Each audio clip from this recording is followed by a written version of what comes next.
नमस्कार, बहुत स्वागत है आप सभी का। आप देख रहे हैं आज की खबर और मैं हूं आपके साथ प्रगति ठाकुर। स्टूडियो में मेरे साथ हमारे नेशनल एडिटर प्रदीप सर भी मौजूद हैं, क्योंकि आज जिस तरीके से तस्वीरें लगातार निकलकर सामने आ रही है, इजराइल अमेरिका ने संयुक्त कार्रवाई की है ईरान पर, वो अपने आप में बड़े सवाल खड़े कर रही है। और इस दौरान ये बड़ी जानकारी भी आपको बता दें कि इस पूरे हमले को लेकर पूरे विश्व में अफरा तफरी मची हुई है। यूएई से भी बड़े बड़े बयान सामने आ रहे हैं। यूएई में भी अलग अलग तस्वीरें दिख रही हैं। दुबई का जिक्र अगर करें तो वहां पर भी इंटरनेशनल एयरपोर्ट को नुकसान हुआ है। और ये बड़ी जानकारी दर्शकों को बता दें, इजरायली प्रधानमंत्री नेतन्याहू का बड़ा बयान, आतंकी शासन के खिलाफ हमले ऐसे ही होते रहेंगे, अभी हजारों हमले होंगे। नेतन्याहू ने यह बड़ा बयान जारी किया है। इजरायली प्रधानमंत्री का यह बड़ा बयान, इतने बड़े युद्ध के दौरान इस तरीके से बेंजामिन नेतन्याहू ने साफ कहा कि आतंकी शासन के खिलाफ हमले होते रहेंगे, अभी हजारों हमले होंगे। नेतन्याहू ने ये साफ कर दिया है। तो प्रदीप सर, जिस तरीके से हम देखें, हम इस पर चर्चा करें, लेकिन एक और खबर बता दें अपने दर्शकों को कि जो सऊदी अरब की राजधानी है रियाद है, वहां भी धमाके सुने जा रहे हैं। वहां भी अटैक हुआ है, वहां पर कई धमाके सुने जा रहे हैं। तो ये भी अपने आप में बड़ी खबर है। तो युद्ध लगातार अग्रसर होता जा रहा है, बढ़ता ही जा रहा है, इसका दायरा बढ़ता जा रहा है, वार पलटवार लगातार हो रहे हैं। प्रगति, और जिस तरीके से अब हम देखें तो इजरायली प्रधानमंत्री ने भी ये जिक्र कर दिया कि आतंकी शासन के खिलाफ ऐसे ही हमले होते रहेंगे और लगातार हमले हो भी रहे। इजराइल बड़े बड़े जगहों को टारगेट बना रहा है, ईरान में बड़े बड़े चेहरों को टारगेट बना रहा है। बिल्कुल। और ये बड़ी जानकारी बता दें, ईरान के ब्रॉडकास्टिंग कॉम्प्लेक्स पर इजराइल का ये बड़ा हमला हुआ है। ईरान के ब्रॉडकास्टिंग कॉम्प्लेक्स पर इजराइल ने बम गिरा दिया है। आसमान में देखने को धुएं का गुबार भी मिला है। ये बड़ी जानकारी हम आपको बता रहे हैं, जहां ईरान के ब्रॉडकास्टिंग कॉम्प्लेक्स पर इजराइल का ये बड़ा हमला हुआ है। ये बहुत ही रणनीतिक चीज है। आप अगर पर गौर करें, जहां से ब्रॉडकास्ट होता है, जहां से सूचना दी जाती है, उसको खत्म कर दिया। इंटेलिजेंस के चीफ को मार दिया, और इसके अलावा सेना पर अटैक किया। सेना के जो एक बड़े अधिकारी थे उनको मार दिया। तो जो इजराइल है बहुत ही स्ट्रेटेजिक पॉइंट से काम कर रहा है और उनके बड़े लोगों को निशाना बना रहा है। जैसा कि हम लोग पहले भी डिस्कस कर रहे थे, दर्शकों को ये देखिए कि कितनी लगातार ये भयानक हमला हुआ है। बिल्कुल पूरे धुआं कर दिया है ईरान की राजधानी तेहरान को। ये अपने आप में उसने कहा था कि हम छोड़ेंगे नहीं, किसी भी कीमत पर इसको बर्दाश्त नहीं करेंगे। हालांकि ईरान भी लगातार ये धमकी दे रहा है कि हम छोड़ेंगे नहीं और इसका खामियाजा भुगतना पड़ेगा। लेकिन जैसा कि हम सब जानते हैं कि इजराइल और अमेरिका की जो सबसे बड़ी खासियत है, खास बात है कि उनका बहुत ही टेक्नोलॉजिकली बहुत ही साउंड होना, उससे पार पाना आसान नहीं होगा ईरान को। ईरान तेल के मामले में समृद्ध हो सकता है, ईरान कुर्बानी देने के मामले में समृद्ध हो सकता है, लेकिन इंटेलिजेंस लेकिन हम अगर बात करें टेक्नोलॉजी के विषय में, तकनीकी की बात करें, तो वो कहीं ठहरता नहीं है इजराइल और अमेरिका के सामने। और यही कारण है कि कैसे देखिए जो ईरान की अभी तक हम सर यही जिक्र कर रहे थे कि पुलिस इंटेलिजेंस जो चीफ है उनको मार गिराया गया, लेकिन अब ये बड़ी जानकारी कि ब्रॉडकास्टिंग कॉम्प्लेक्स पर ही बम गिरा दिया गया है। तो जहां से ब्रॉडकास्ट हो रही हैं चीजें, वहीं पर हमला करना अपने आप में ये बड़ा संदेश देता है कि इजराइल जो है वो रुकने वाला नहीं है। और बेंजामिन नेतन्याहू लगातार ये कहते भी नजर आ रहे हैं कि जिस तरीके से ये चीजें देखने को मिल रही हैं और भी ज्यादा बड़े स्तर पर देखने को मिलेंगी। बिल्कुल बिल्कुल, उन्होंने अपने इरादे साफ कर दिए हैं।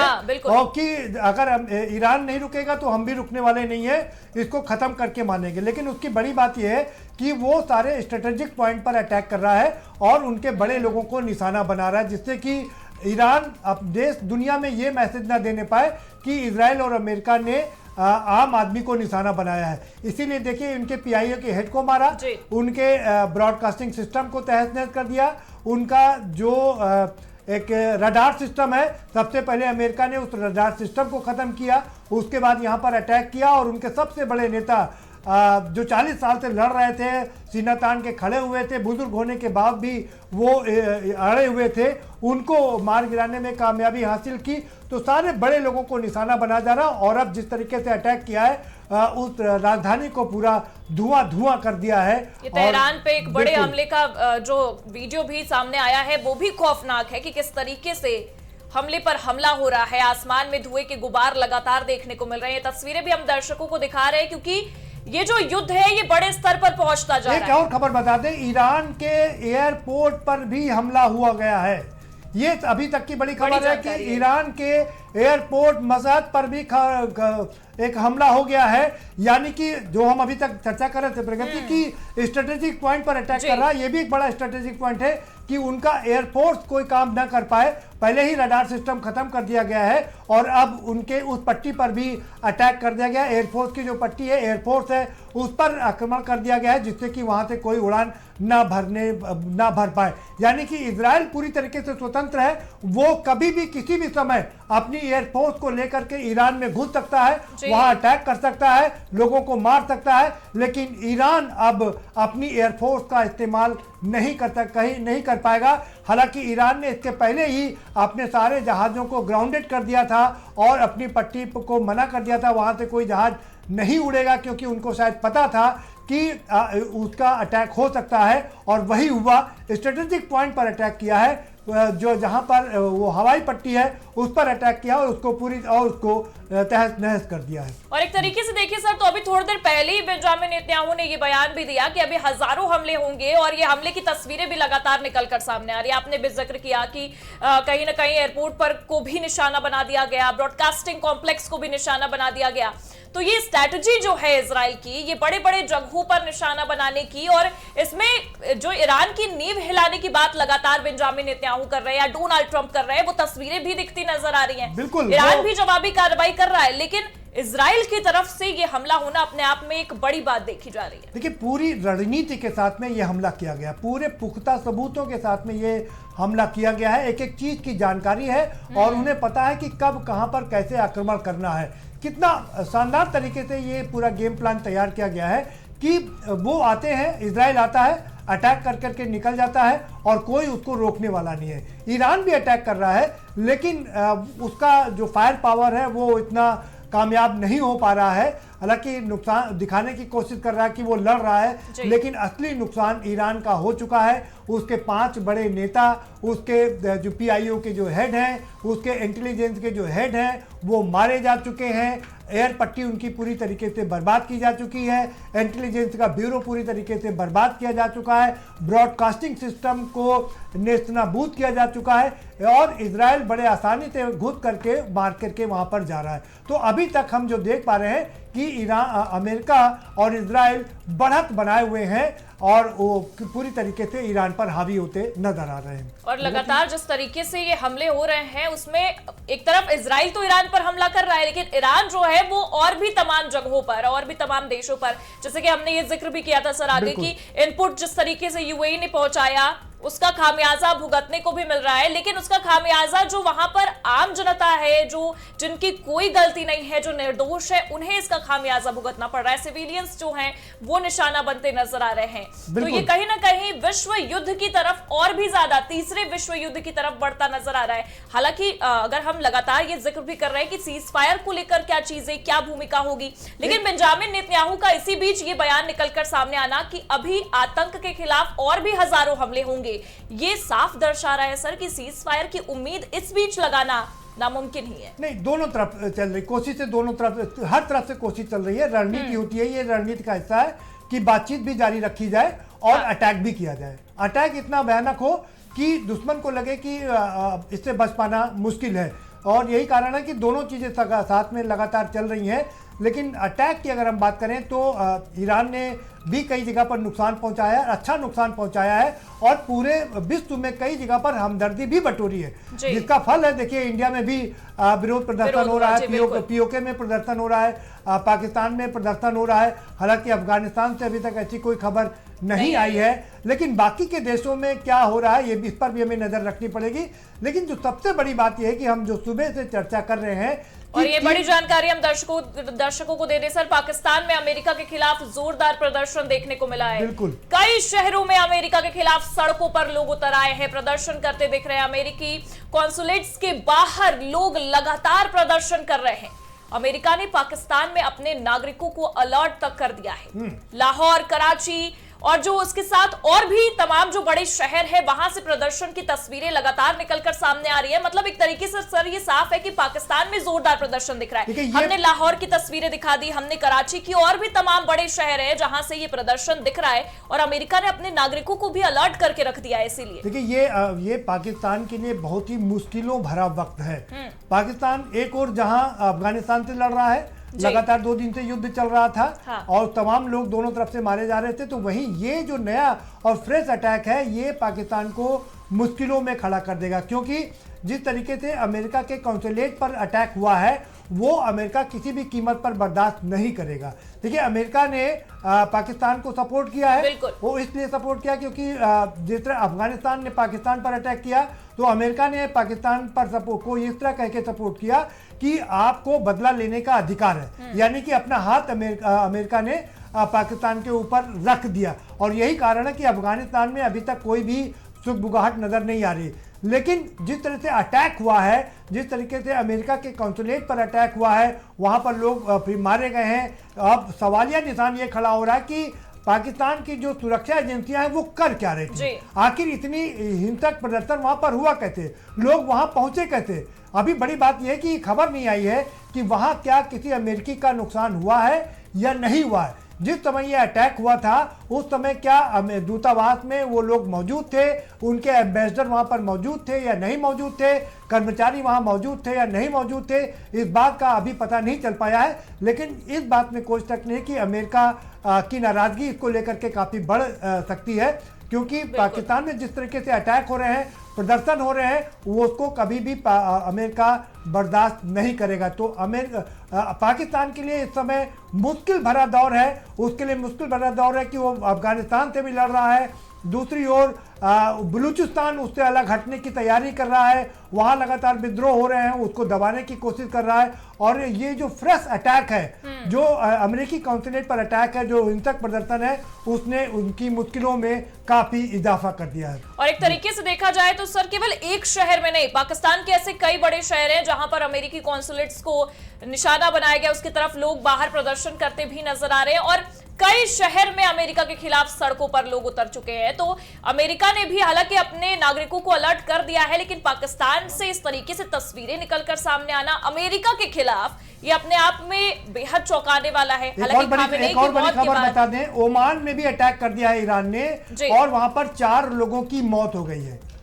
ओमान पर अटैक हुआ है, 4 लोगों की मौत हो गई है, 20 लोगों को रेस्क्यू करा लिया गया है। ये बड़ी खबर है। युद्ध का क्षेत्र, युद्ध का एरिया लगातार बढ़ता जा रहा है और ये इसकी चपेट में तमाम देश आते जा रहे हैं। पूरा मिडिल ईस्ट इसकी चपेट में आ चुका है, वेस्ट एशिया भी इसे अछूता नहीं बचा है। हम विश्व की बात करें तो विश्व के कई हिस्से में, वर्ल्ड के कई हिस्सों में इसने अपने पैर पसार दिए हैं और दोनों लोग इस पर रुकने के लिए तैयार नहीं है। बेंजामिन नेतन्याहू कह रहे हैं कि वो और अटैक करेंगे, वो हजारों अटैक करेंगे, वो चुन चुन करके मारेंगे और इस आतंकवादी सरकार को नेस्तनाबूद कर देंगे, वहां के लोगों को राहत दिलाएंगे, नई सरकार बनवाएंगे। तो वहीं ईरान कह रहा है कि हम इस बार अपनी मौत, अपने जो नेता हैं उनकी मौत का बदला लेंगे और अमेरिका और इजराइल को छोड़ेंगे नहीं। अमेरिका के बेस पर लगातार ये अटैक हो रहा है। ये जो ओमान पर अटैक हुआ है वो भी, वहां पर भी अमेरिका का बेस है, इसलिए अमेरिका और इजराइल की भी मुसीबतें कम होती नजर फिलहाल नहीं आ रही हैं। और ये युद्ध और भी बड़े स्तर पर फैलता नजर आ रहा है, क्योंकि यूएई की तरफ से ये बयान आना कि पड़ोसी जो है वो आपके टारगेट नहीं है, उसके बाद भी आप अगर टारगेट पर ला रहे हैं तो अपने आप में एक अलग तस्वीरें हैं। और आपने अभी जिक्र भी कर दिया सर कि ओमान में भी 4 लोगों की मौत की पुष्टि होती नजर आई है। तो ये जो मौत का आंकड़ा है ये और भी ज्यादा बढ़ रहा है और इसमें सिविलियंस को भी निशाना बनाया जा रहा है। एक और खबर बता दें, कतर पर अटैक किया था, कतर के तेल टैंकर पर अटैक किया था। तो अब कतर ने इसकी घोर भर्त्सना किया है कि जो हमारे तेल टैंकर पर अटैक किया गया था, इसको किसी भी कीमत पर बर्दाश्त नहीं किया जाएगा। ये नाकाबिले बर्दाश्त है और ये इसको किसी भी कीमत पर उचित नहीं ठहराया जा सकता। यानी कि कतर भी अब तैयारी कर रहा है, क्या वो इस युद्ध में कूदेगा, क्या वो अटैक करेगा। ये जो बाकी के देश हैं, ये जो मुस्लिम कंट्रीज हैं, जिन पर अटैक कर रहा है ईरान लगातार अमेरिका के बहाने, क्योंकि अमेरिका बेस वहां पर है, तो क्या वो कंट्री कैसे रिएक्ट करेंगे उन पर भी हमारी नजर जरूर बनी रहेगी, क्योंकि बहुत महत्वपूर्ण होगा कि उनका रिएक्शन क्या होता है। अभी तक वो डिफेंस कर रहे हैं प्रगति, अभी तक उन्होंने अटैक नहीं किया है, लेकिन क्या वो अटैक करेंगे, क्या वो अलग तस्वीरें देखने को मिल सकती है। बहुत बड़ा सवाल। ये आपने बहुत बड़ी बात कह दी सर, क्योंकि देखिए अगर उधर से अटैक होता है, डिफेंस तक तो बातें सही है, लेकिन अगर अटैक होता है तो एक अलग और भी ज्यादा भयावह तस्वीरें देखने को मिलेंगी। अभी तक हमें इजराइल, अमेरिका और ईरान के बीच में ही ये सारी लड़ाई देखने को मिल रही थी, लेकिन जैसे ही ईरान अब लगातार हमले करता नजर आ रहा है यूएई की तमाम जगहों पर, ओमान से सीधी तस्वीरें निकलकर सामने आई, कतर से, दुबई से, इंटरनेशनल एयरपोर्ट तक को निशाना बनाया गया, वहां जो तमाम सिविलियंस है जिसमें भारतीय मूल के भी लोग शामिल हैं उनको भी निशाना बनाया गया। उसके बाद अब ये बात सबसे बड़ी हो जाती है कि आखिरकार जिन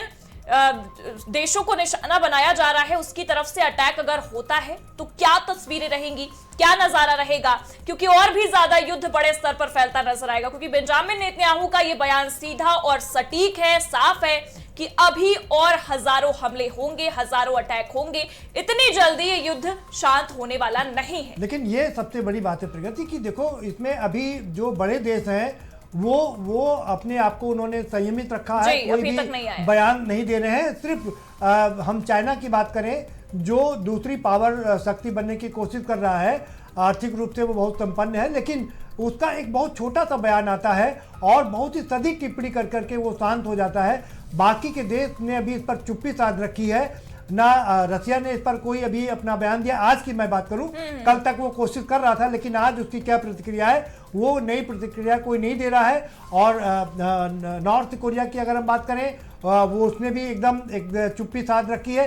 बाकी के जो बड़े देश हैं, यूरोप, देखिए बड़ी बात ये भी ना, यूरोप के जो बड़े देश हैं वो क्या कर रहे हैं, उनकी क्या प्रतिक्रिया है, वो भी अभी सामने नहीं आ रही है। G7 की बैठक बुलाने की बात सुबह अमेरिका ने की थी और ये कहा था कि वो अपने लोगों को बताएंगे, जो हमारे साथी हैं उनको बताएंगे कि आखिर वो क्या कारण थे जिसकी वजह से उनको ईरान पर अटैक करना पड़ा।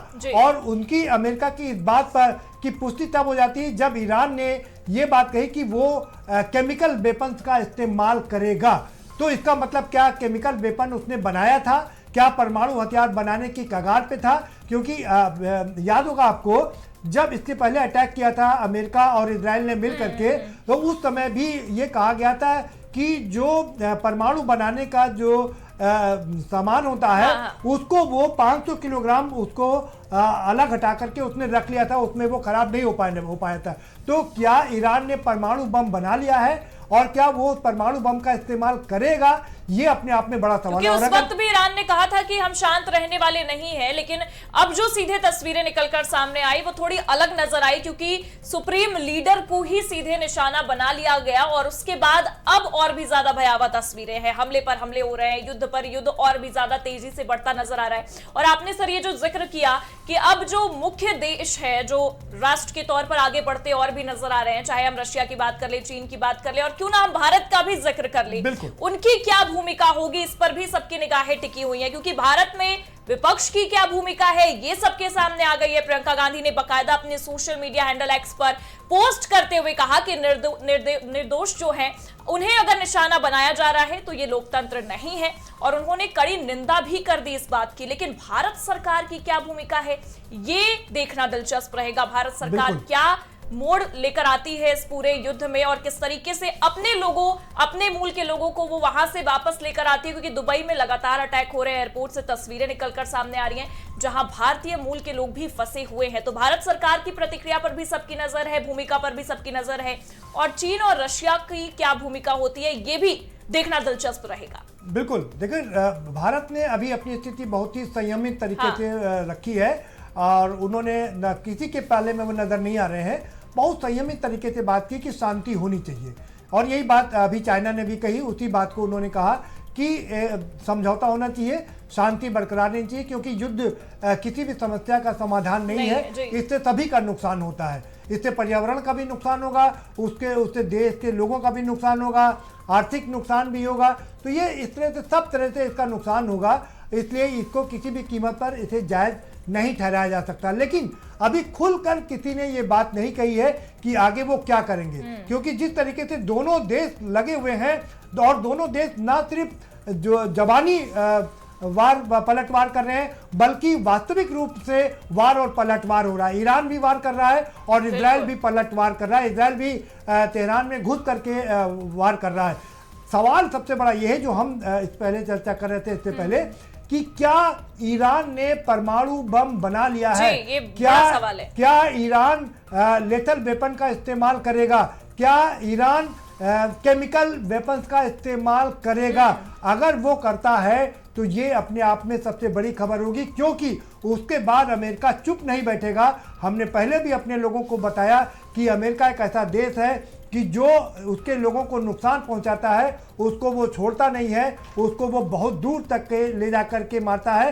ये इसका उदाहरण ये कि सेकंड वर्ल्ड वार, प्रगति सेकंड वर्ल्ड वार आपको शायद नहीं याद होगा, दूसरा विश्व युद्ध जब चल रहा था, जापान ने पर्ल हार्बर पर अटैक किया था और वहां पर अमेरिका की बहुत बड़ी फौज, एयरफोर्स की बहुत बड़ी फौज थी, उसको तहस नहस कर दिया था। अमेरिका ने जब जापान से पूछा था कि आपने पर्ल हार्बर पर अटैक क्यों किया, क्योंकि हमारी तो आपसे कोई दुश्मनी भी नहीं थी, तो जापान ने कहा कि आप बहुत तेजी से आगे बढ़ रहे थे और हमने जब आप पर अटैक किया है तो बाब आप 20 साल पीछे हो गए हैं और हम चाहते थे कि हम आगे बढ़ें, आप पीछे रहें। उसके बाद अमेरिका ने सोचा था कि हम इसको नेस्तनाबूद करेंगे और फिर दुनिया का सबसे पहला परमाणु बम अमेरिका ने जापान पर गिराया था और जिसका खामियाजा आज तक जापान को भुगतना पड़ रहा है। अगर एक दिन पहले, एक दिन और देरी करता, जापान सरेंडर नहीं करता, घुटनों के बल नहीं आता, तो दूसरा परमाणु बम भी उसको झेलना पड़ता और सदियों तक उसको ये याद रहता।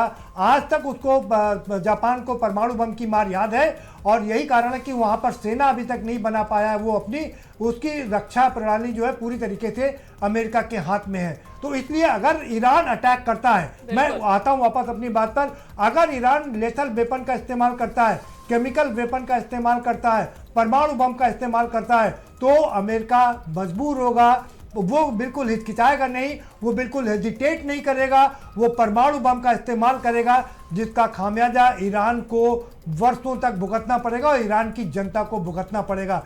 हम उम्मीद कर सकते हैं कि शायद ऐसा ना हो, ये तीसरा विश्व युद्ध ना हो, परमाणु बम का इस्तेमाल ना हो और इसके लिए देश के, दुनिया के तमाम बड़े नेताओं को आगे आना होगा, उनको इसके लिए पहल करनी होगी, इस चीज फायर कराना होगा, नहीं तो इस दुनिया का काफी नुकसान होने जा रहा है। हमारी 8 अरब की जनता है, पूरे विश्व की अगर हम जनता की बात करें 8 अरब की जनता है और अगर ये विश्व युद्ध होता है तो आप यकीन मानिए इसमें 1-2 अरब जनता को खोना पड़ेगा, नुकसान होगा, जन हानि होगी, आर्थिक रूप से काफी नुकसान होगा, पर्यावरण का जो नुकसान होगा वो होगा ही, बाकी तमाम बहुत सारे नुकसान होंगे, जनहानि बहुत बड़े स्तर पर होगी। सर आपने भी ये जिक्र किया क्योंकि 8 अरब की जनता पर इसका अगर असर पड़ेगा और क्योंकि युद्ध इतने विशालकाय तरीके से होता भी नजर आ रहा है। 8 खरब में 8 खरब यानी कि 8 खरब दुनिया की आबादी है। 8 खरब जो है, अगर हम उनका जिक्र भी करें सर, अगर उन पर भी इसका असर पड़ता है तो इसमें से आधी से अगर हम कम आबादी की भी बात करें तो हर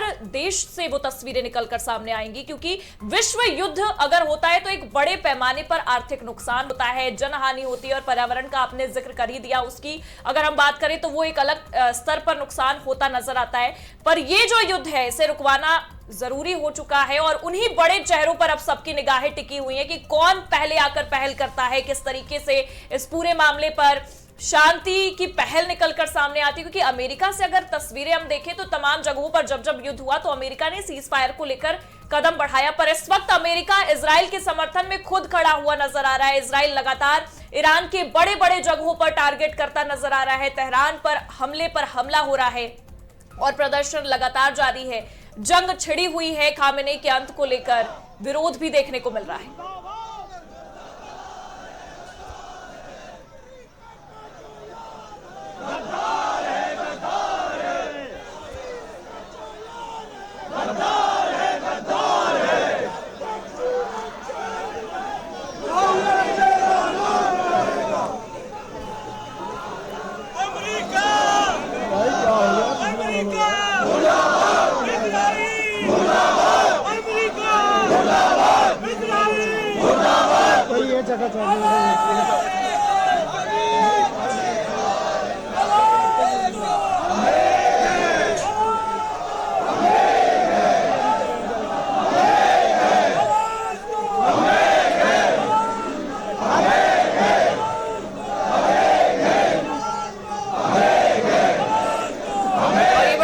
दर्शकों को दे दें, ईरान पर हमले को लेकर इजरायली सेना का बड़ा दावा निकलकर सामने आया है। हमले में ईरान के 40 कमांडर मारे गए हैं। इजराइल ने ये साफ कहा। हाँ, बिल्कुल लगातार इस बारे में हम भी जिक्र करते नजर आ रहे हैं। ये बड़ी जानकारी दर्शकों को बता दें, ईरान पर हमले को लेकर इजरायली सेना का ये बड़ा दावा।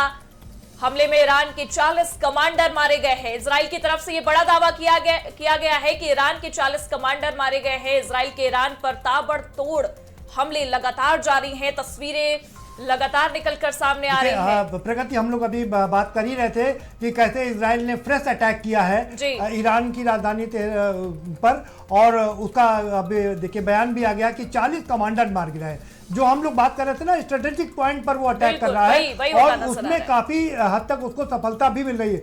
40 कमांडर मारे गए, पीआईओ के हेड मारे गए, और इनका जो डिफेंस सिस्टम था उस पर काफी नुकसान हुआ है, और उसके अलावा ब्रॉडकास्टिंग सिस्टम को खत्म कर दिया गया है। ब्रॉडकास्टिंग सिस्टम को तहस नहस कर दिया गया है। यानी कि इजराइल को हम ये कह सकते हैं पूरी तरीके से हैंडीकैप कर दिया गया है, पंगु कर दिया गया है कि वो कोई बड़ा कदम ना उठा सके।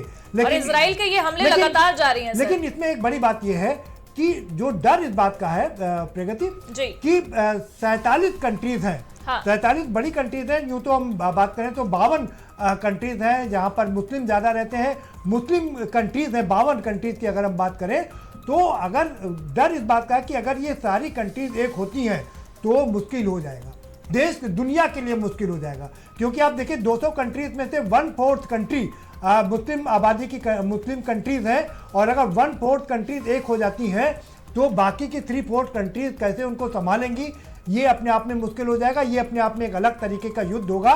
ये तीसरा विश्व युद्ध बहुत ही विनाशकारी होगा। जो पहले और दूसरे विश्व युद्ध में जितने लोग नहीं मारे गए हैं उससे बहुत ज़्यादा नुकसान इस बार होगा, क्योंकि लेथल वेपन है हमारे पास में, ऐसे वेपन है जिससे एक ही हथियार से हजारों लाखों लोगों को मारा जा सकता है। हम उस समय की बात करें जब यहूदी करते थे गैस चैम्बर में, हिटलर जब गैस चैम्बर में डाल देता था यहूदियों को मार देता था, लेकिन उसके लिए बहुत मेहनत करनी पड़ती थी। आज तो ऐसे हथियार है कि एक ही हथियार से लाखों करोड़ों लोग वैसे ही जमीन दो हो जाएंगे, तो इसलिए इसका बड़ा खामियाजा भुगतना पड़ेगा।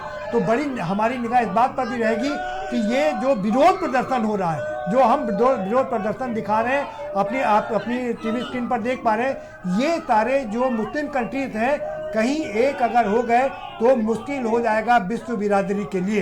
ये क्योंकि गुस्सा सब जगह है। पिछले 40 साल से ईरान के जो सबसे बड़े नेता थे खमेनेई, उन्होंने लोगों के लिए लड़ाई की थी।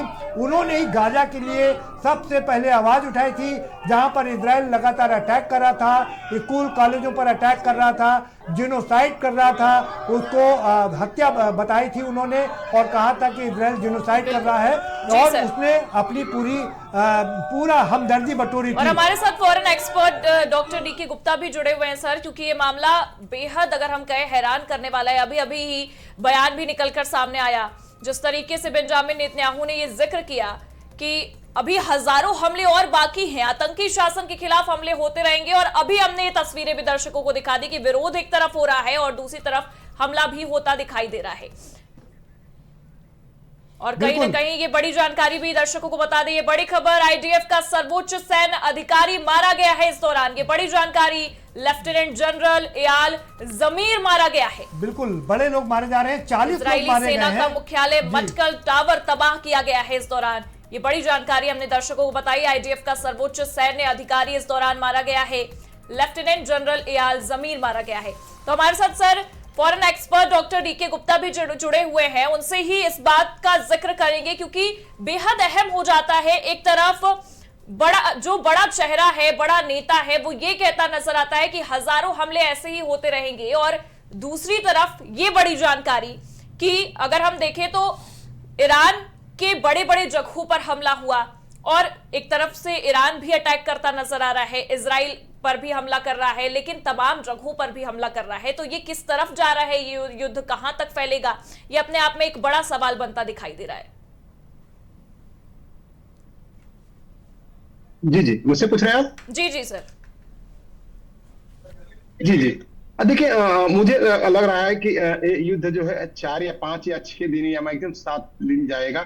एक कैलिब्रेटेड युद्ध होगा और बिल्कुल कैलिब्रेटेड और to the point attack Israel America जैसे देश करते हैं और अपनी चीजों को जो है अपने हिसाब से मोल्ड करते हैं। और यहाँ पे अगर इस युद्ध को हम लोग देखें तो इस युद्ध में भी अमेरिका ने बड़ी एक अच्छे ढंग से इजराइल के थ्रू अटैक करवाया, उसका मिडिल ईस्ट पर रिएक्ट किया ईरान ने, और मिडिल ईस्ट में खुद एक बम तैयार कर रहा है ईरान की मिडिल ईस्ट के देश हमारे ऊपर कब्जा करें। रही बात मुस्लिम देशों के इकट्ठा होने की, देखिए मैं बता दूं कि ये रातों रात नहीं होता है कि मुस्लिम देश इकट्ठा हो जाए। अगर मुस्लिम देश इकट्ठा होते या उनके अंदर भाईचारा अगर होता तो आज वेस्ट अफ्रीका नहीं जल रहा होता, नॉर्थ अफ्रीका नहीं जल रहा होता, आज मिडिल ईस्ट नहीं जल रहा होता। जो देश विकास की राह पे चले गए हैं, जैसे मलेशिया है, इंडोनेशिया है या तुर्की, भी एक प्रकार से हम कहें, उनका अपना एक अलग लाइन ऑफ थॉट बन चुका है, वो विश्व परिपाटी से कम्पीट कर रहे हैं। लेकिन जो देश शरिया में और मैं खलीफा हूं इन सब चीजों में पड़े हुए हैं, वो आज भी कबीलों के रूप में लड़ रहे हैं। उसमें से एक ईरान भी है, अफगानिस्तान भी है, पाकिस्तान में भी अगर देखें 2-3 फ्रंट बना हुआ है,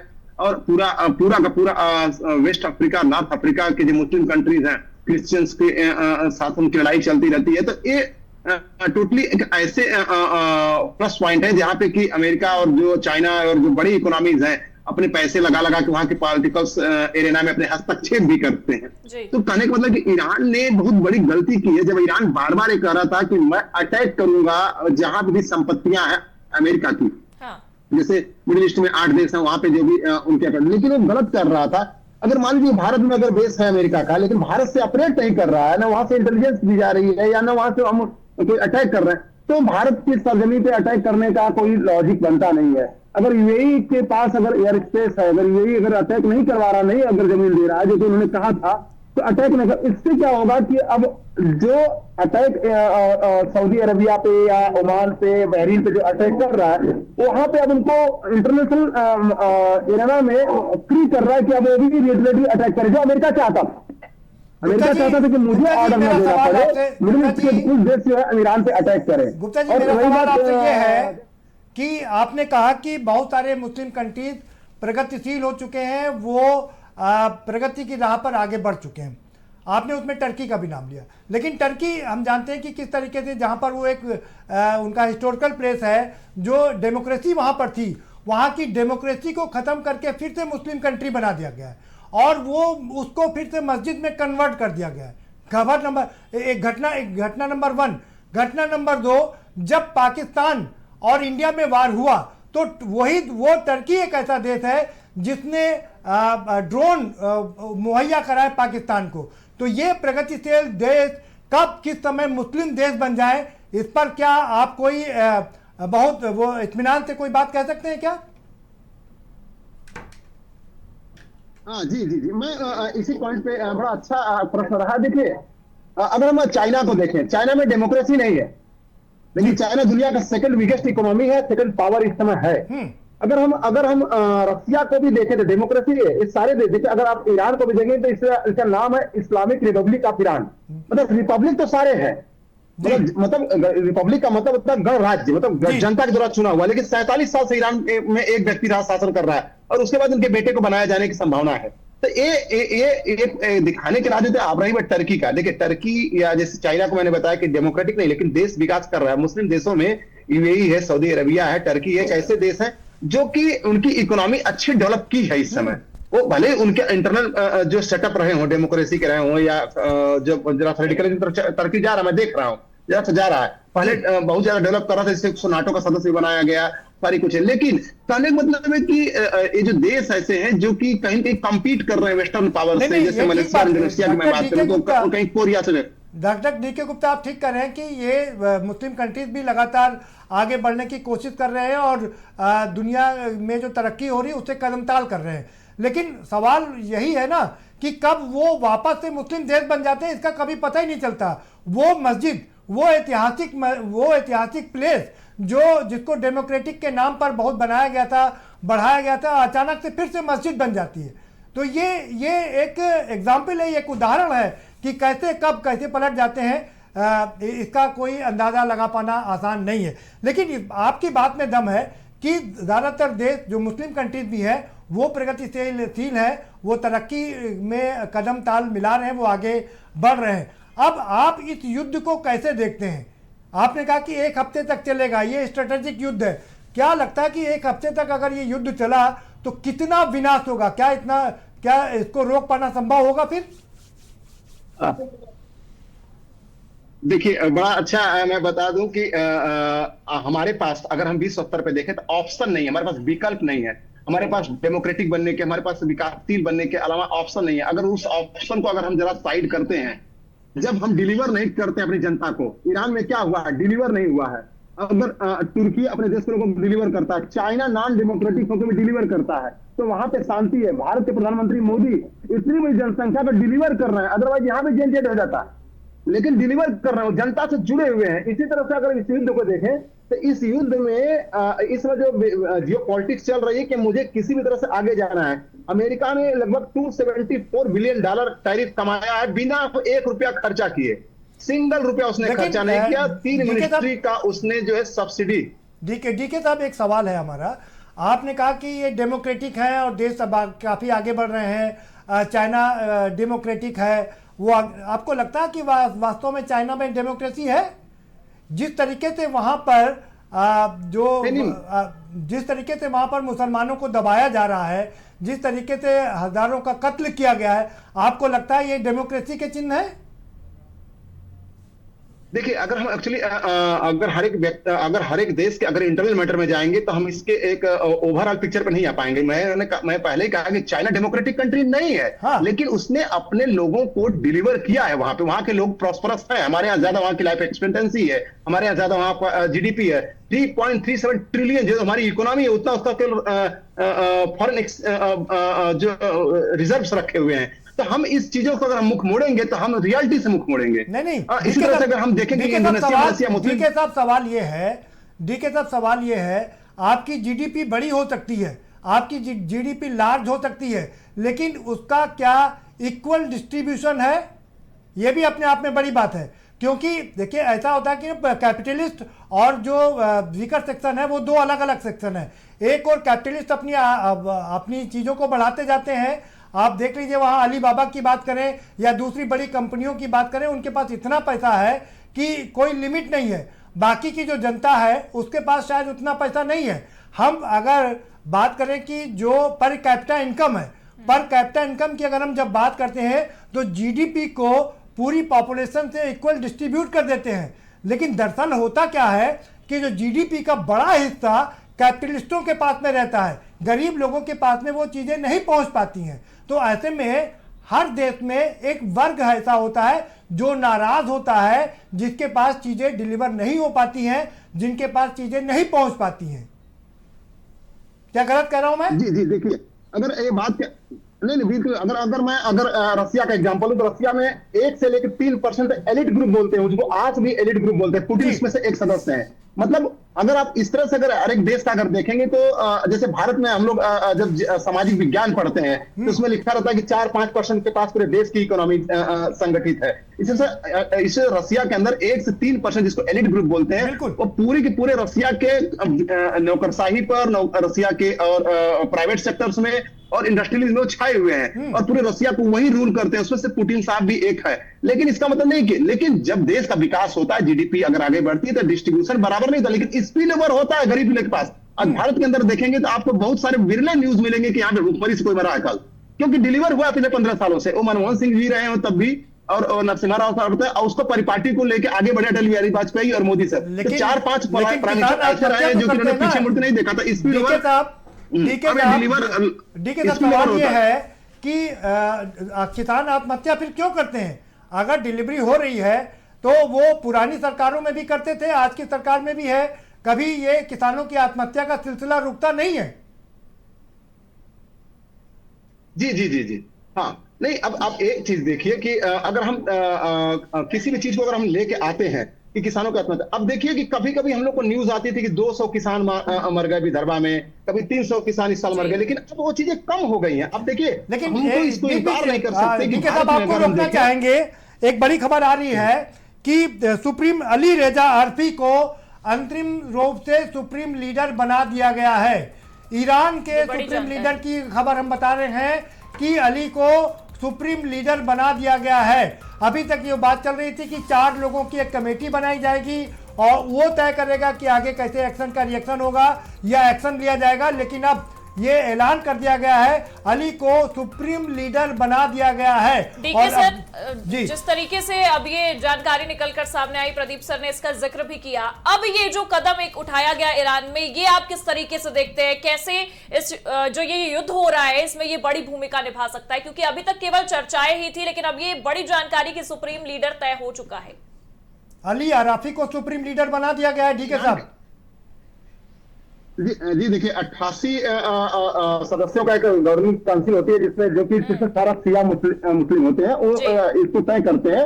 उन्होंने तय कर दिया है, उन्होंने बना दिया, लेकिन इसका कोई इम्पैक्ट नहीं है अभी, क्योंकि अभी ईरान को चारों तरफ से ब्लॉकेड कर लिया गया है। ईरान को जो है ऐसी परिस्थितियां क्रिएट कर दी गई है, ईरान के अंदर करप्शन है, ईरान के अंदर लोगों के पास एफडीआई नहीं है, ईरान के लोगों के पास बेरोजगारी है। अभी 15 से 20 हजार लोगों को मारा गया, जैसा कि अनऑफिशियल रिकॉर्ड है में बताया जा रहा है कि अब वो 20,000 का मतलब समझ रहे हैं, किसी देश की सफलोथी को 4 से 5%, कनाडा में कोई 4% सिख होते हैं, लेकिन कनाडा की राजनीति को बहुत ज्यादा प्रभावित करते हैं वो।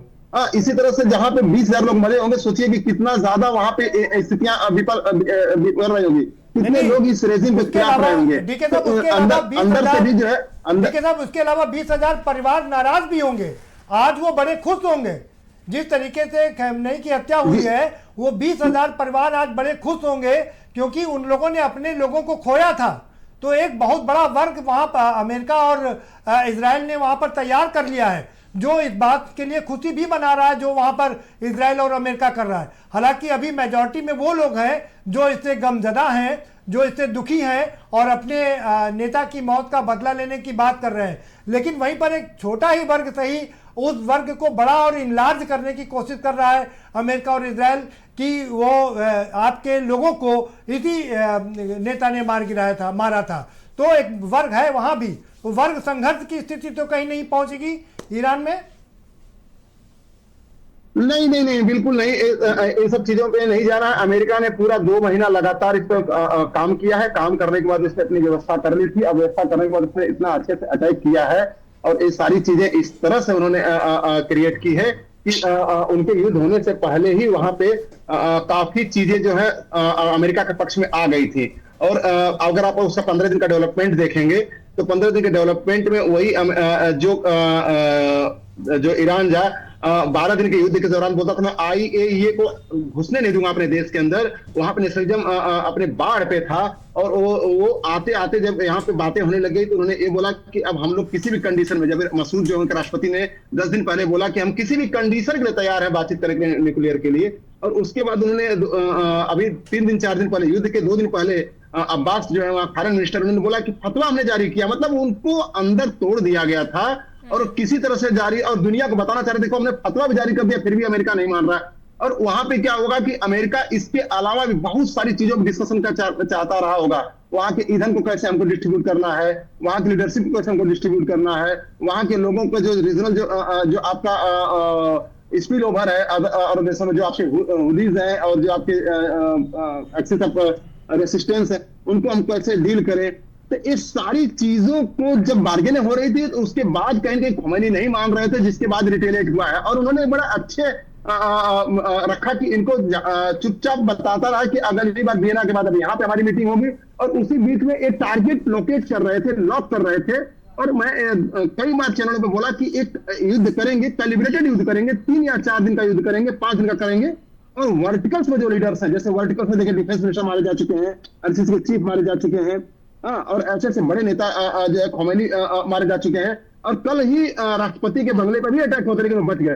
तो ये वर्टिकल्स को उनको साफ करना है ताकि वहां पे एक वैक्यूम क्रिएट हो जाए लीडरशिप का। और वैक्यूम क्रिएट होने के बाद जैसे कि हमारे रामचरितमानस में लिखा गया, सूर नर मुनि सबकी रीति बिन स्वार्थ होने प्रीति। तो बिना स्वार्थ की प्रीति नहीं होगी। इन नेताओं को जो छोटे बच्चे नेता बचेंगे इनको लगेगा कि अपनी सत्ता कायम रहे तो हम किसी तरह से अमेरिका के साथ मिला के अपने यहाँ पे रिजिम चले। ये अमेरिका नॉर्मली हर देश प्रयोग करता है और यहाँ पे भी वो प्रयोग सफल होगा, क्योंकि लोगों को लगेगा कल मेरा नंबर आ सकता है। और जब इजराइल अटैक करेगा, हो सकता है शाम को अटैक करे, कल करे, तो बड़ा प्रिसाइज अटैक करेगा, किसको मुझे एलिमिनेट करना है। जी आपने ठीक कहा डीके साहब की वो बहुत ही प्रिसाइज अटैक कर रहा है और चुन चुन कर लोगों को निशाना बना रहा है और उसमें वो काफी हद तक सफल भी हो रहा है। तो इसमें कोई शक नहीं है कि अमेरिका इस युद्ध की लंबे समय से तैयारी कर रहा था। सारे इनपुट उसने जुटा लिए थे, उसने आसपास के जितने भी देश हैं उनसे सारे इनपुट जुटा लिए थे और यही कारण है कि आप देखिए ना, उसने एक अटैक में अपने सबसे बड़े दुश्मन को धराशायी कर दिया। इतना बड़ा इनपुट, इतना सटीक इनपुट, ये अमेरिका की ही हम इसके पहले वेनेजुएला का भी मामला देख चुके हैं, कैसे सटीक इनपुट पर उनके राष्ट्रपति को भागने तक का मौका नहीं मिला और उन्हें गिरफ्तार करके वहां पर ले जाया गया। तो अपने आप में बड़ी बात है। प्रगति देखिए, अमेरिका जब भी कोई काम करता है तो बहुत ही सोच समझकर पूरी रणनीति के साथ में एक एक चीज को बहुत बारीकी से, उनके यहाँ R&D बहुत काम करता है, रिसर्च एंड डेवलपमेंट बहुत काम करता है। तो एक एक चीज पर रिसर्च की जाती है कि कौन, अगर उनके पास में ये बेड़ा है, उनके पास में ये रडार है, तो उस रडार से हमारा कौन सा जहाज बचेगा उसका वो इस्तेमाल करते हैं, जैसा कि हमने वेनेजुएला में देखा था। तो बहुत ही रणनीति पूर्वक उन्होंने अटैक किया है, अपनी रणनीति को कायम करता भी नजर आया। जैसा कि डीके सर ने भी इस बात का जिक्र किया कि अमेरिका पहले से ही ये रणनीति तैयार करके रखा हुआ था। लेकिन इस बीच एक बड़ी खबर बता दें जिसका हम लोग को लंबे समय से इंतजार था। रसिया की पहली प्रतिक्रिया आ गई है।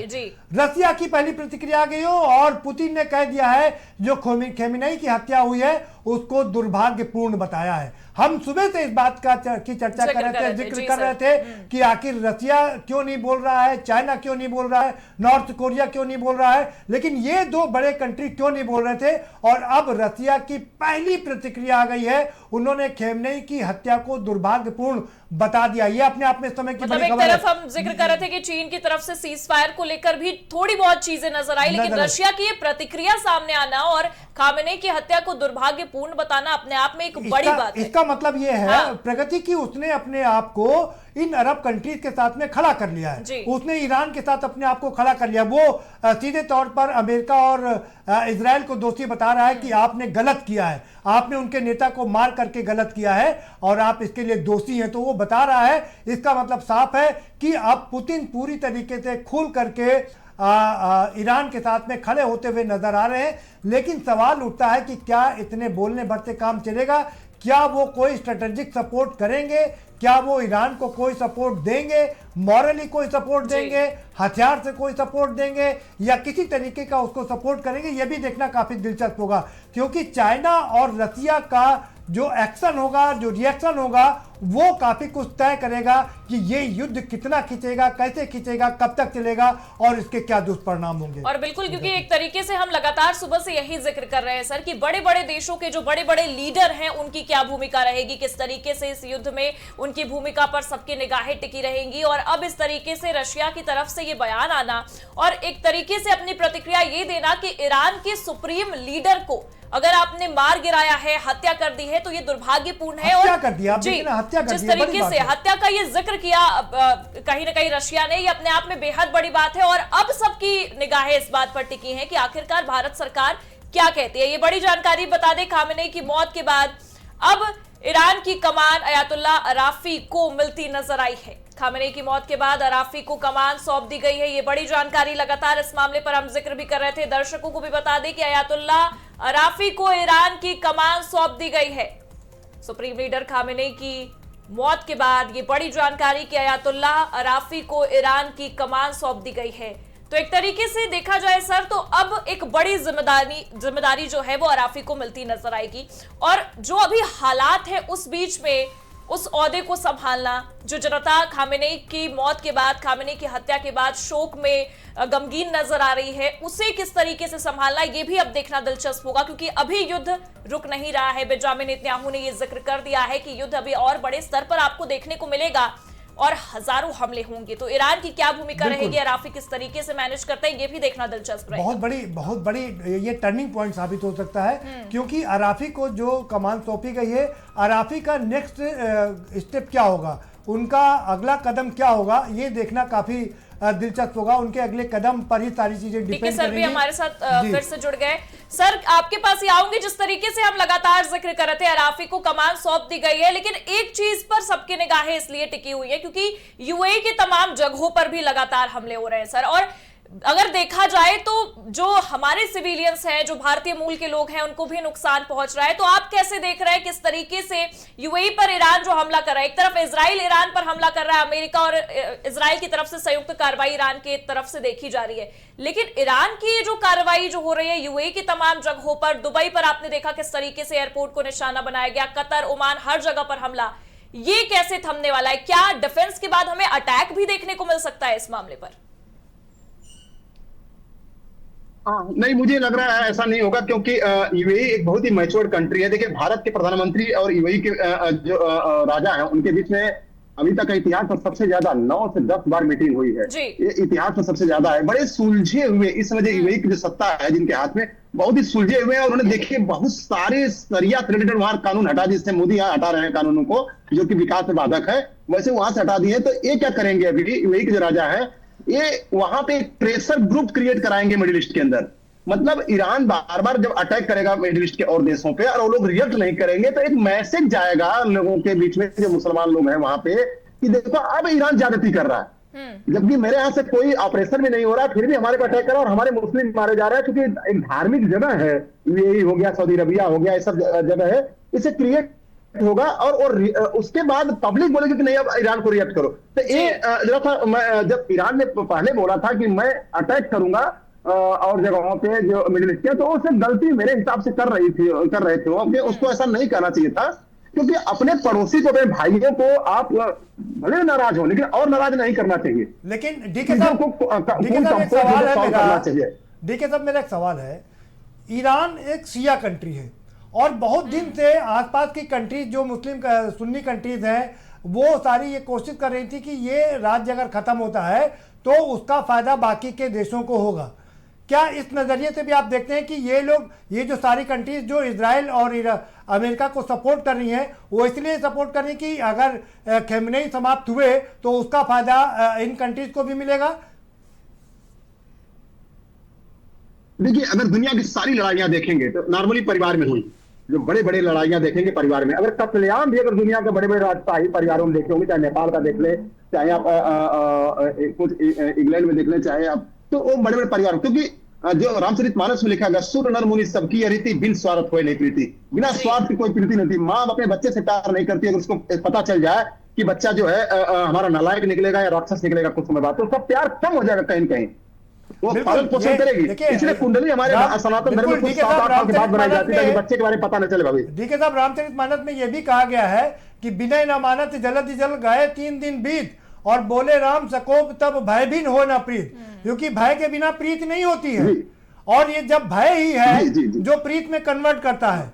तो इस बात में कोई शक नहीं है कि हम लोग जरा रामायण कोई कर रहे थे, अगर जैसे अभी बातें खूब चल रही थी, मैं और चैनलों पे सुबह से था, तो वहां पे कि अमेरिका ज्यादती कर रहा है, हम कहते हैं कि दुनिया का इतिहास उठा के देख लेंगे, चाहे वो चंगेज खा रहा हो, चाहे सिकंदर रहा हो, चाहे वो आपने भारत के अंदर देख लिया, भगवान राम ने भी बाली को छुपके मारा, युद्ध नीति में चलता है।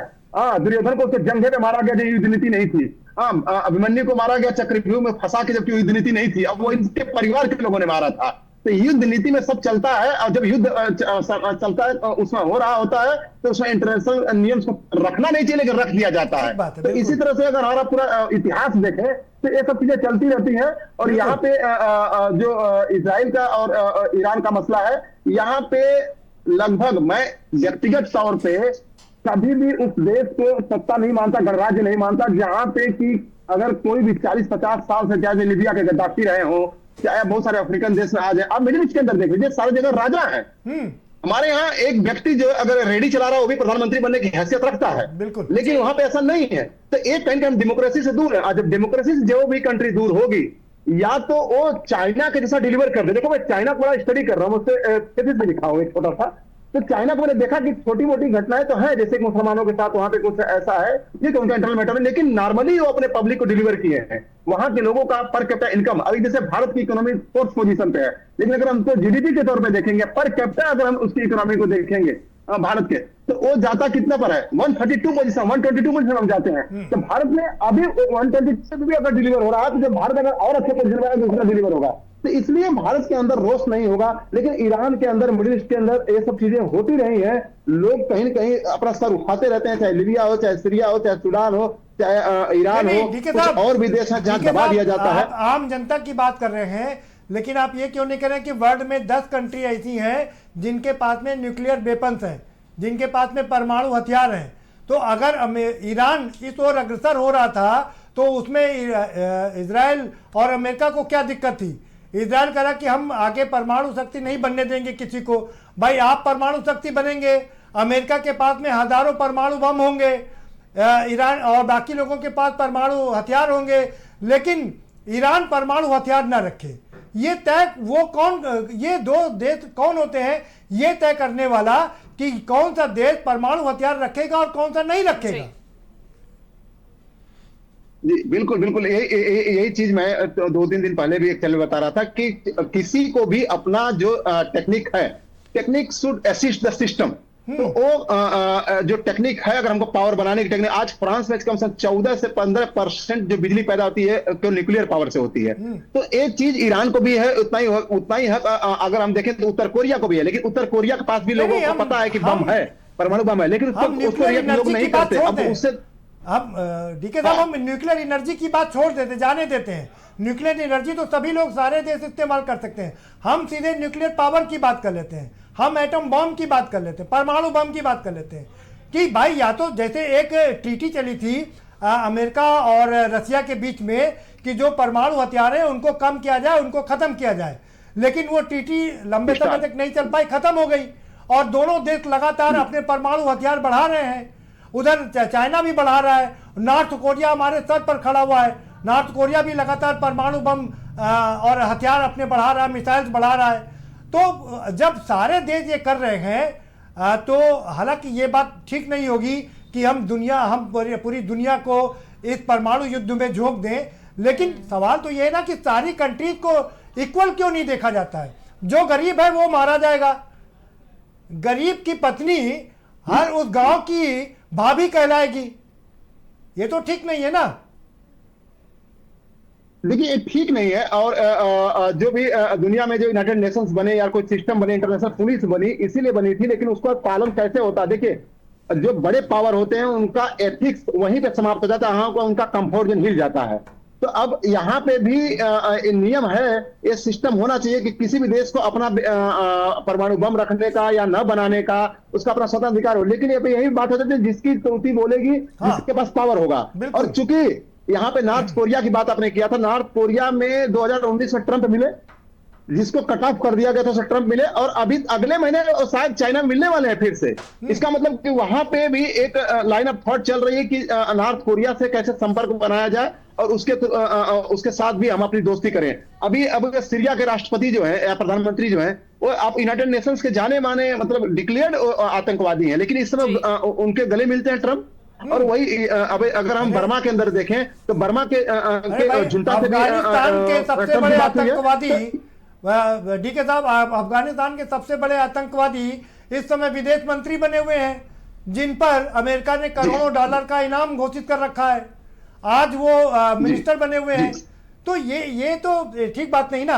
अगर आपको ये जो हम लोग बात कर रहे हैं, आपकी बात ठीक है जी, ये जो हम लोग डीके साहब हम लोग जो बात कर रहे हैं वो ये कि सबको एक दृष्टि से देखना चाहिए, लेकिन क्या आपको लगता है सबसे बड़ा सवाल डीके साहब, सबसे बड़ा सवाल ये है कि क्या यूनाइटेड नेशन फेल्योर हो गया है? जिस तरीके से सेकेंड वर्ल्ड वार से पहले लीग ऑफ नेशंस फेल हो गया था, सेकेंड वर्ल्ड वार हुआ, उसी तरीके से क्या यूनाइटेड नेशन फेल हो गया है, इन सारी चीजों को कंट्रोल नहीं कर पा रहा है? देखिए यूनाइटेड नेशंस फेल हो नहीं गया, हो चुका है बहुत पहले से, हो नहीं गया है। अगर आप देखें तो इराक का 2003 का युद्ध अगर देखें तो उसी में पहली बार एक सहमति बनी थी जिसमें कि अटैक जो है इराक पे किया गया, और पहली बार मतलब वो पहला यूनाइटेड नेशंस का एक प्रस्ताव था कि विश्व समुदाय मिलकर इराक पे अटैक करेगा। हालांकि वहां पे WMD मिला नहीं था, उसके बाद आप उसके हाँ, कोई बाद भी कितने केमिकल युद्ध वेपन दुनिया नहीं के मिला अंदर था। हुए हैं, लेकिन उसके बाद जिस बिना पर हाँ, अटैक किया गया था उसके बाद केमिकल वेपन के बिना पर, वो केमिकल वेपन वहां मिला ही नहीं। जबकि इराक के जो जी, सुप्रीम जी। थे, उनको ले जाकर के अमेरिका ने मौत की सजा दे दी, फांसी पर लटका दिया।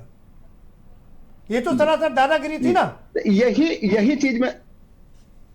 यही चीज हमारे डिस्कशन का विषय है कि क्या दुनिया में पॉलिसिंग है। दुनिया में पॉलिसिंग नहीं बन पा रही है, क्योंकि दुनिया में जब तक अगर एक या दो पावर होगा, लोग बोलते हैं दो पावर रहेगी तो बैलेंस रहेगा, नहीं ऐसा नहीं है। क्या रसिया और अमेरिका थे दो बैलेंस पावर थे? तो क्या जब नेपोलियन था तो ओल्ड यूरोप को उसने ध्वस्त किया, और उसके बाद जो है इंग्लैंड और जैसे महाशक्ति बनी, जर्मनी जैसे महाशक्ति बनी, और वहां पे कहीं स्पेन ने दुनिया का कब्जा किया, कहीं इंग्लैंड ने दुनिया का कब्जा किया, कहीं पुर्तगीज ने दुनिया का कब्जा किया, और जहां जहां जिसकी पावर थी दुनिया का कब्जा किया। आज भी ग्रीनलैंड की बात होती है, ग्रीनलैंड क्या है? आज भी डेनमार्क का एक प्रकार से गुलाम है, आज भी वो गुलाम है। नहीं, अगर हम गुलाम नहीं है, रसिया की उसकी बात करें तो सत्ता आज वहां क्या पर है? आज भी ब्रिटेन का गुलाम है, उसको लोग पट्टे पे दे रहे हैं।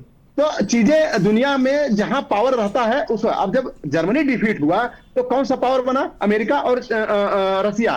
जब रसिया को तोड़ा गया तो अब धीरे धीरे चाइना सर ऊपर करता जा रहा है। अब चाइना को डाउन करने के लिए, अपनी हेजमोनी बनाने के लिए अमेरिका उन हर जगहों पे अपना कदम रख रहा है जहां पे चाइना, जैसे अफ्रीका।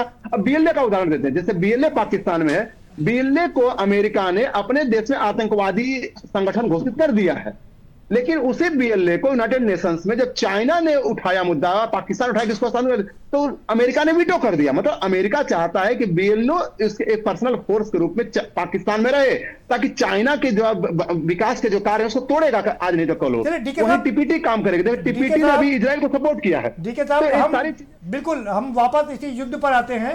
अब इस युद्ध को आप कैसे देखते हैं? ये कितना बढ़ेगा, कहां तक जाएगा? क्या पीस प्रोसेस शुरू होगा?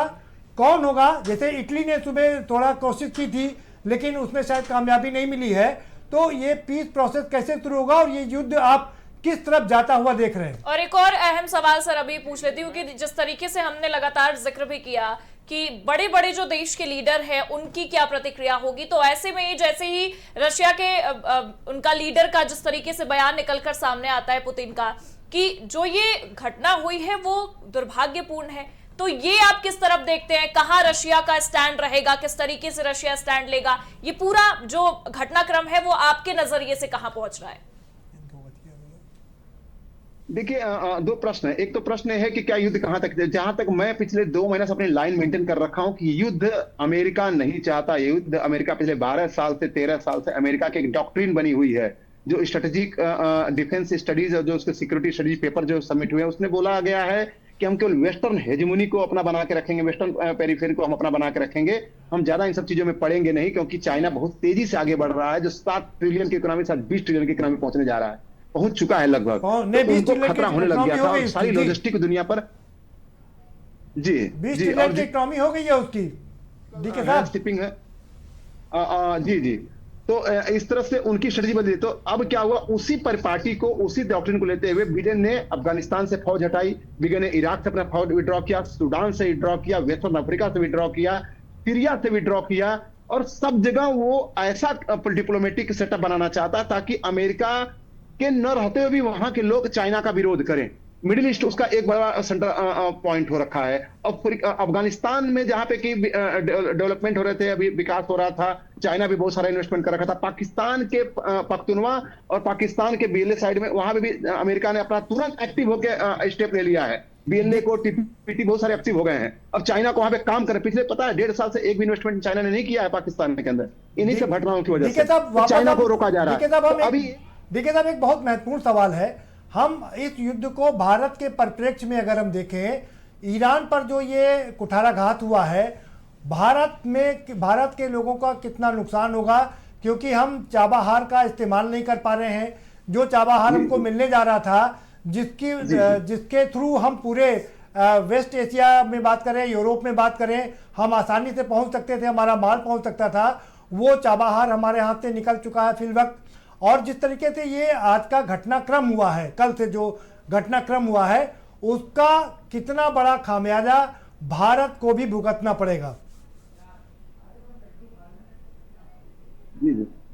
देखिए मैं पहले प्रश्न पे ही था, पहले प्रश्न में यह है कि अमेरिका युद्ध नहीं चाहता है। अमेरिका अगर युद्ध चाह रहा है, मैं 2 महीने से मेंटेन कर रखा था, और अमेरिका अगर युद्ध करेगा तो 4 या 5 दिन में कैलिब्रेटेड युद्ध करके अपने वर्टिकल्स को खत्म करके और वहां पे किसी को हाथ सत्ता बैठा के अपना चला जाएगा और अपने ढंग से काम करेगा मिडिल ईस्ट में, ताकि अब्राहम एकॉर्ड वहां लागू हो सके।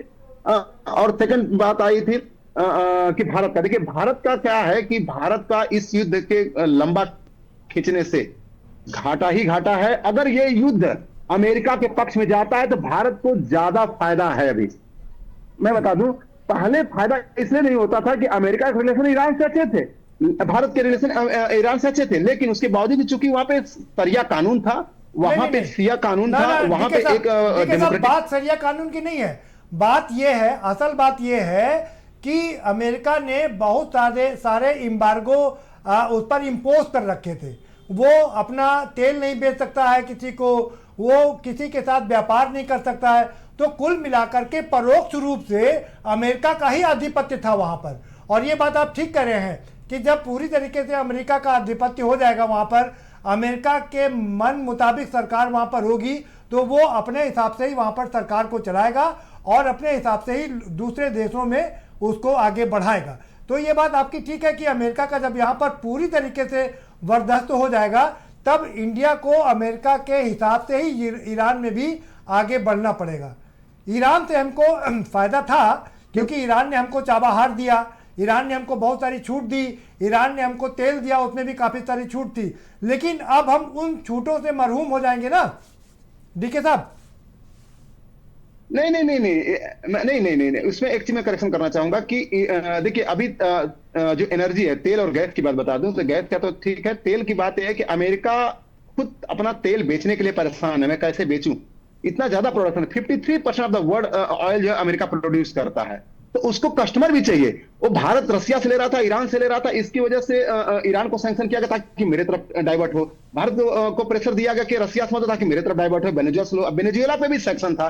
तो इस केस में क्या होता है कि अगर आप देखेंगे तो जब ऑयल का कहीं पे भी प्रॉब्लम क्रिएट नहीं होती है तो उस समय 60 से भी कम बैरल तेल होता है।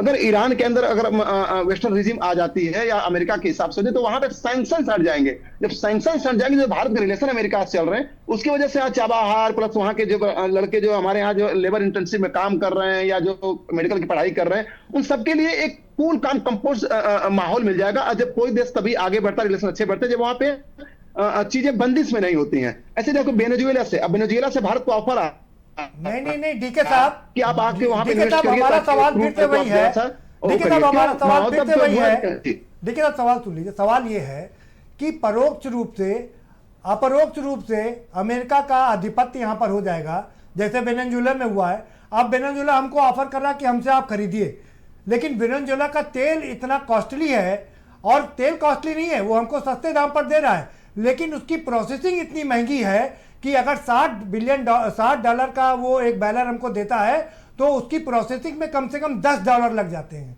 इसीलिए रसिया ने कहा है कि अगर रसिया ईरान से तेल नहीं खरीदेगा, वेनेजुएला से तेल खरीदेगा, तो उसको 7 से 8 अरब डॉलर का नुकसान होगा। उसी तरीके से अब अगर ईरान पर परोक्ष रूप से अमेरिका का आधिपत्य होगा तो हमको अमेरिका के हिसाब से वहां पर रणनीति बनानी होगी और अमेरिका के कहने के अनुसार ही चलना पड़ेगा।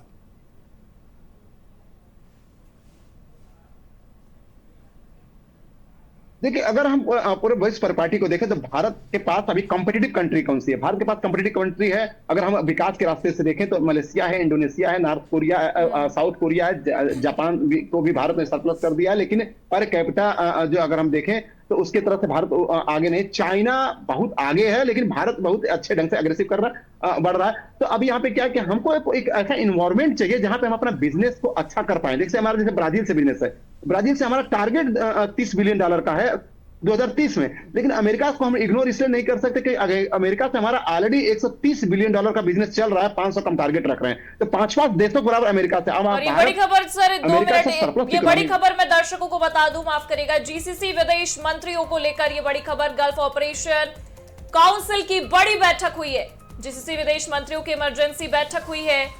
बता दें इस मामले में ये बड़ी जानकारी की गल्फ कोऑपरेशन की बड़ी बैठक, अहम बैठक, जीसीसी विदेश मंत्रियों की इमरजेंसी बैठक बुलाई गई है। अब ऐसे में ये जो युद्ध चल रहा है इसे लेकर ये बड़ी जानकारी निकलकर सामने आई कि गल्फ कोऑपरेशन काउंसिल की बैठक हुई है। क्या कुछ इस बैठक में निकलकर सामने आएगा, ये देखने वाली बात है। इस बीच एक और खबर अपने दर्शकों तक पहुंचा दें, जिसका हमें बेसब्री से इंतजार था, वो खबर भी आ गई है। नॉर्थ कोरिया की प्रतिक्रिया भी आ गई है।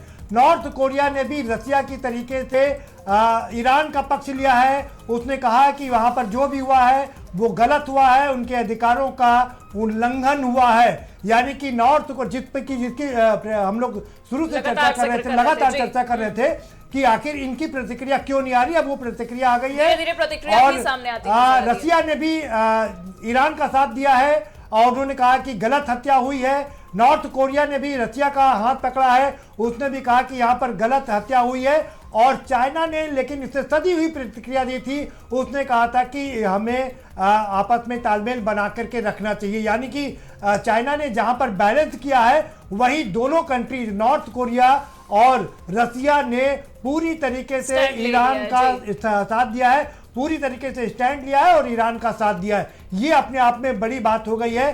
तो क्या अभी तक कोई भी कंट्री अमेरिका और इजराइल के पक्ष में खड़ा होता नजर नहीं आ रहा है। डी के साहब, आप फॉरेन एक्सपर्ट के तौर पर हमें बताइए, क्या कोई कंट्री जो GCC की बैठक भी हो रही है, विदेश मंत्रियों की बैठक भी हो रही है, गल्फ कोऑपरेशन काउंसिल की बैठक है, उसमें क्या निकल करके आ सकता है? दूसरा, अभी तक सवाल सबसे बड़ा यही है कि किसी भी देश ने अमेरिका और इजराइल के इस ऑपरेशन का समर्थन क्यों नहीं किया है? उनके पक्ष में क्या कोई कंट्री खड़ा होगा? डीके साहब। जी बिल्कुल बिल्कुल। देखिए, अमेरिका के पक्ष में काफी देश खड़े हुए हैं। अगर मैं जहां तक E3 ने कल स्टेटमेंट जारी किया और बोला कि सरेंडर करे ईरान, और ईरान जो है अपने न्यूक्लियर जो इन्वेस्टमेंट को रोके और इस युद्ध को खत्म करने के लिए उसको पहल करनी पड़ेगी ईरान को। और ये जो है यूरोपियन कंट्री, सारी यूरोपियन कंट्री इसमें लगभग अमेरिका के साथ हैं।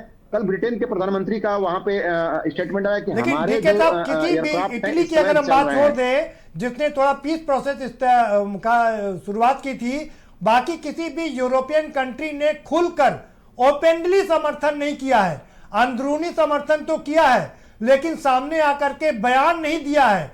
अमेरिका ने G7 की बैठक सुबह बुलाई थी और उनको कहा था कि हम उनको बताएंगे कि कैसे ये हमको किन हालात में इन पर अटैक करना पड़ा, लेकिन किसी भी कंट्री ने खुल करके सामने आकर के समर्थन नहीं दिया है। जिस तरीके से नॉर्थ कोरिया और रसिया ने खुलकर ईरान का समर्थन किया और उनके साथ खड़े नजर आ रहे हैं।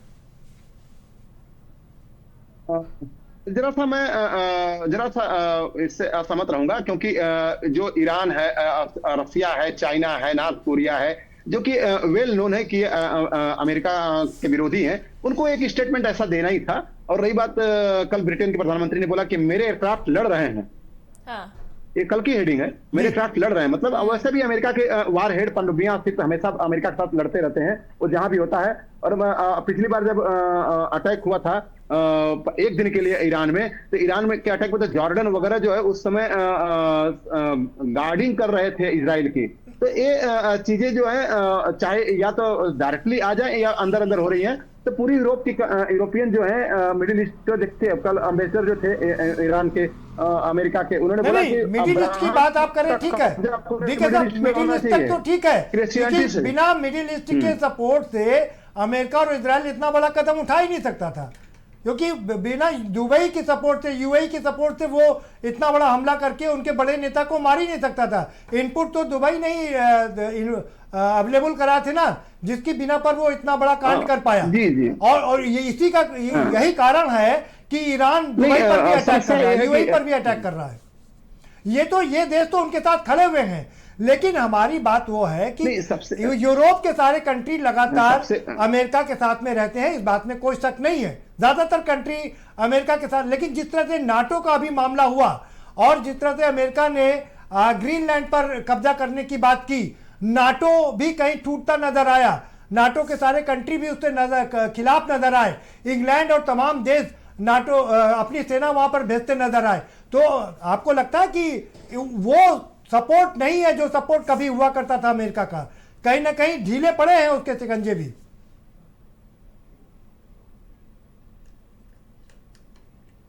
नहीं, मैं अभी ग्रीनलैंड में देखा हूं। ग्रीनलैंड में केवल इसने एक अमेरिका ने बात बोली कि मुझे ग्रीनलैंड चाहिए, और नाटो के चीफ 4 बार अमेरिका के राष्ट्रपति से मिले हैं, और उसने मैं जो समझ पा रहा हूं अपनी थ्योरी के हिसाब से, अमेरिका ने सिंपली बोला कि वहां पे तुम्हारी एक भी फौज नहीं है, मैं पैसा लगाता हूं। नाटो को वहां डिप्लॉय किया, जर्मनी, फ्रांस और इंग्लैंड की सेना वहां पे तैनात हुई। अब उसको चाइना से रशिया से हो गया ग्रीनलैंड, उसके बाद अमेरिका कुछ नहीं वहां बोलेगा। पर अमेरिका का एक टारगेटेड पर्पस है। सवाल सुन लीजिए, नॉर्वे में 60% अमेरिका की सेना है, तो 40% में यूरोप की सेना है। और आपको अगर याद हो, जैसे ही अमेरिका ने यह बयान दिया था कि नॉर्वे को हम अपने साथ लेना चाहते हैं, उसके बाद से यूरोप के तमाम देशों ने, जिसमें इंग्लैंड भी शामिल है, फ्रांस भी शामिल है, उन्होंने अपनी सेना नॉर्वे में भेज दी थी और इंडिकेट कर दिया था कि ये ठीक नहीं है, हम इसको होने नहीं देंगे। जी जी हाँ, नहीं, ये ब्यूटी है यूरोपियन कंट्री की। ग्रीनलैंड के केस में सबने विरोध किया, यूरोपियन कंट्री ने विरोध किया, नाटो ने भी बोला, और सारे जर्मनी, यहां तक कि नाटो की टूटने तक की नौबत आ गई। हेजेमोनी ऐसी है कि, लेकिन हेजेमोनी देखिए अमेरिका की इतनी स्ट्रांग है, उसके पास इतना पैसा है जो कि उनको फंड। अभी नाटो का मजाक क्यों ले रहे थे ये लोग यूरोपियन कंट्री, क्योंकि उनको पैसे नहीं देने पड़ रहे थे। नाटो के अंदर जितने देश हैं वहां पे कोई 4 या 5 देशों के अलावा कोई कंट्रीब्यूट नहीं करता, सब लोग को सुरक्षा मिली हुई थी बिना पैसे की। अमेरिका ने बोला नो, पैसा फेंको फिर तमाशा देखो। अब उसके बाद सारे जो है अपने अपने रिएक्ट करने लगे, और अमेरिका ने बोला कि मैं बिल्कुल, अभी 5% जीडीपी के लिए भी अमेरिका ने बोला कि आप लोग को 5% जीडीपी एक्स्ट्रा रखो नाटो के लिए। तो सब मिला जुला के अमेरिका ने ग्रीनलैंड में अपनी कूटनीति को सफल बना लिया, क्योंकि बोला कि अगर मुझसे सपोर्ट चाहते हो तो पहले यहाँ भेजो। तो अमेरिका की हेजेमोनी ऐसी है कि वो जानता है कि मेरे पास फोर्स है, मेरे पास पैसा है, तो ये लोग मेरे आगे पीछे घूमेंगे। बिल्कुल, आपकी ये बात सच है। वो अपने काम से अमेरिका अपना कर लेता है। यही मिडिल ईस्ट में जो यूएई की बात आप किए थे, देखिए आपकी ये बात सच है। ये भी दूसरा एंगल हो सकता है कि आप ठीक कर रहे हैं, क्योंकि अमेरिका के पास में इतना पैसा है, इतनी फोर्स है, इतनी टेक्नोलॉजी है कि वो कुछ भी कर सकता है। यही कारण है कि यूएन भी उसके आगे झुकता है, क्योंकि यूएन में जो सबसे ज्यादा पैसा कंट्रीब्यूट करता है वो अमेरिका ही करता है। उसी तरीके से नाटो में भी जो सबसे ज्यादा पैसा कंट्रीब्यूट करता है 60% अमेरिका। जी जी, अमेरिका है, जापान है जी। अगर इंटरनेशनल एयरलाइन देखें, 4 धुरी मानी जाती है दुनिया में, एक अमेरिका, एक यूरोपियन यूनियन, एक जापान, अब चाइना। 4 धुरी मानी जाती है। जापान एक छोटा देश हो गया, ओनली पैसे की वजह से आज दुनिया की 4 धुरी में से एक है, और कोई इसको डिस्पेंस नहीं कर सकता। अब एक बात मैं और आपकी तरफ आऊंगा, जो आप कह रहे थे यूएई ने सपोर्ट किया, नहीं, मुस्लिम देश जनरली, मुस्लिम जनता जनरली अमेरिका को पसंद नहीं करती। अब पूरे मिडिल ईस्ट में मुस्लिम जनता है, लेकिन फिर भी लीडरशिप क्यों अमेरिका के साथ जुड़ी हुई है? अमेरिका सपोर्ट इन देशों को किया, इसकी वजह से वो उनके साथ खड़े। एक सवाल है यहीं पर, सवाल ये है, अमेरिका सवाल है जी, आपने कहा कि मुस्लिम अमेरिका को कतई पसंद नहीं करते हैं। सवाल यहाँ पर ये भी ना, इसके थोड़ा और बैक में अगर आप जाएंगे, मुस्लिम आवाम जनरली, नहीं आप एक सवाल ये है, जनरली आवाम है, नहीं ठीक है, आप सवाल ये है कि मुस्लिम में भी 2 फैक्शन है, शिया और सुन्नी। ईरान एक ऐसा कंट्री है जो शिया बाहुल्य है, जहां पर शिया ही रहते हैं। मुस्लिम कंट्री शिया कंट्री को ज्यादा पसंद नहीं करते हैं। तो अमूमन ये भी देखा जाता है कि जो सुन्नी कंट्रीज हैं वो शिया को पसंद नहीं करते हैं, इसीलिए वो अमेरिका और इजराइल का साथ देते हैं। तो सारी मुस्लिम जो आबादी है वो एक साथ नहीं आ पाती है, उसमें भी बहुत सारे फैक्शन है। और शिया सुन्नी की अगर हम बात छोड़ दें तो उनके यहाँ 76 फिरके भी हैं, उन फिरकों में भी आपस में नहीं बनती है, ये भी बहुत मुश्किल है।